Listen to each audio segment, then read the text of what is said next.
höldum við áfram hérna í föstudagsþættinum og næst ætlum við aðeins að fræðast Akureyrarvöku, stór hátíð framundan næstu helgi og ég veit að það er ýmislegt sem stendur til og stendur upp úr. Verið velkomin hjartanlega bæði tvö. Förum yfir þetta. Hvað er það helsta sem verður á Akureyrarvöku 2015? Þú byrja. Já.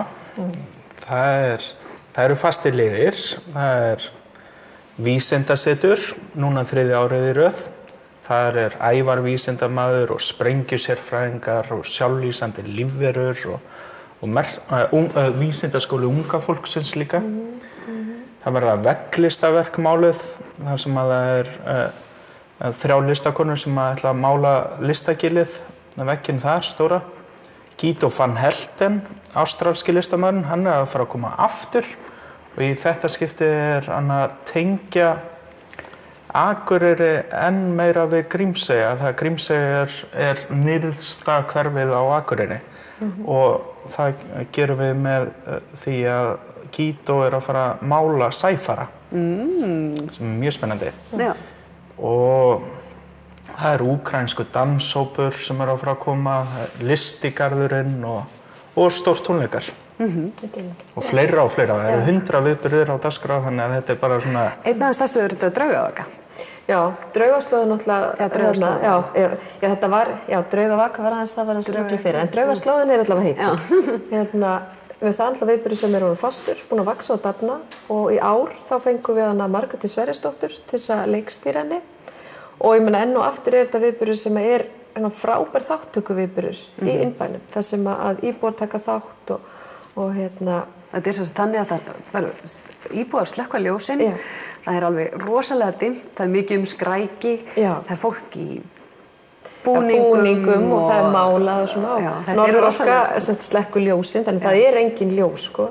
Og innbæðingar eru oft búin að skreyta hjá sér og þetta er alveg magn. Þetta er rosalega mikil upplifun og eins og þetta var upphaflega þá var þetta í rauninni, þá var starfsmaður frá Minjasafninu og Minjasafninu er einn af lykil þáttakendum hana að upphaflega var alltaf þannig að þau leiddu bara fólk í gegnum innbæinn en svo er þetta svo mikið og svo stórt þannig að núna í rauninni bara kemur fólk hingað og í rauninni bara röltir sjálft. Og fær taugaáfall nokkru sinni. Já, nokkru sinni, allavega, í það minnsta.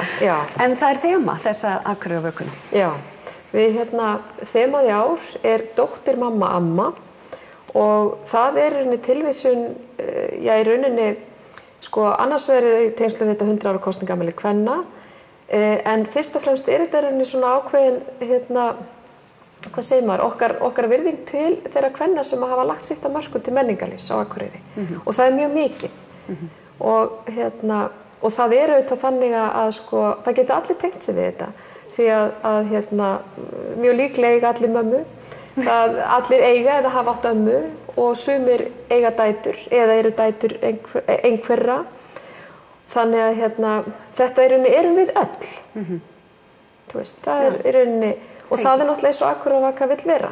Og það eru margir viðburðir á Akureyrarvöku tengt sem að hafa komið út frá þemanu og það er eins og raddir kvenna.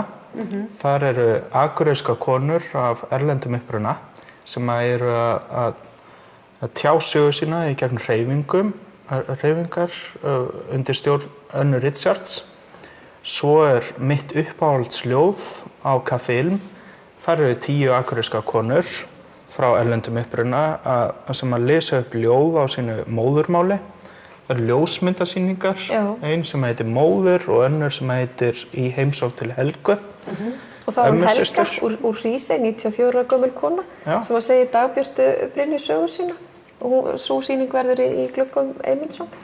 Og stúlknakór Akureyrarkirkju og eldri barnakór Akureyrarkirkju og þetta er svona, í gegnum alla hátíðina kemur að þema. En við heyrum að þetta er alveg risa hátíð. Hvar er hægt að nálgast allar upplýsingar til þess að sjá þetta nú allt saman. Sko það er bæðin á Visit Akureyri og svo erum við bara með Facebookasíðu og og svo erum við með Snapchat líka sem að hægt að fylgjast með. Ég er búin að ykkur. Já, ég veit ekki hvað. Og við náttúrulega erum á Instagram og svo verður dagskrá bæklingi dreift á miðvikudaginn í næstu viku sem að fólk getur þá keypt með sér. Þannig að en svo náttúrulega eins og við höfum alltaf mælt með. Akureyrarvaka þannig að hún á að koma henni óvart. Þannig að þú í rauninni mætir í bæinn og þú ferð bara og þú bara nýtur.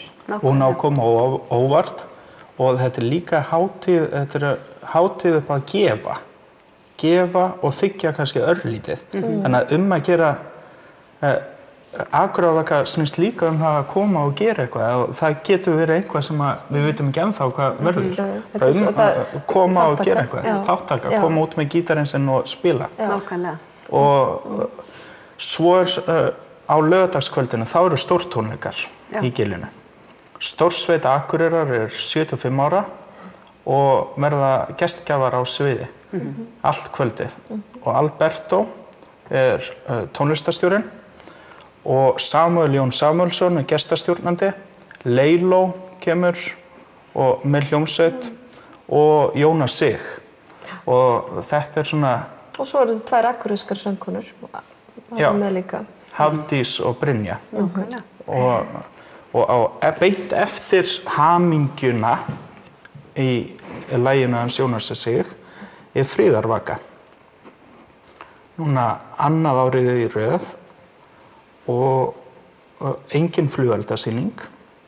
Þetta Fríðarvaka þar sem að við munum tendra kerti upp kirkjutröppunar, vonandi 1000 kerti. Allir akureyringar, við hvetjum alla til þess að kaupa kerti fyrir friðarvökuna og í ár þá vörpum við ljósi á vandamálið og öll söfnunin fer til APSins, samtök gegn kynferðis- og heimilisofbeldi.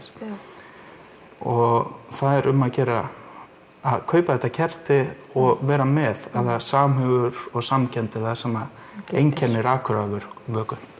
Yndislegt og fallegt. Takk fyrir komuna bæði tvö. Ég hvet alla til þess að kíkja inn á visitakureyri.is og taka þátt í Akureyrarvöku. Hvort það eru heimamenn eða þeir sem geta bara hreinlega komið, eru alltaf velkomin. Við höldum áfram í föstudagsþáttinn eftir augnablik.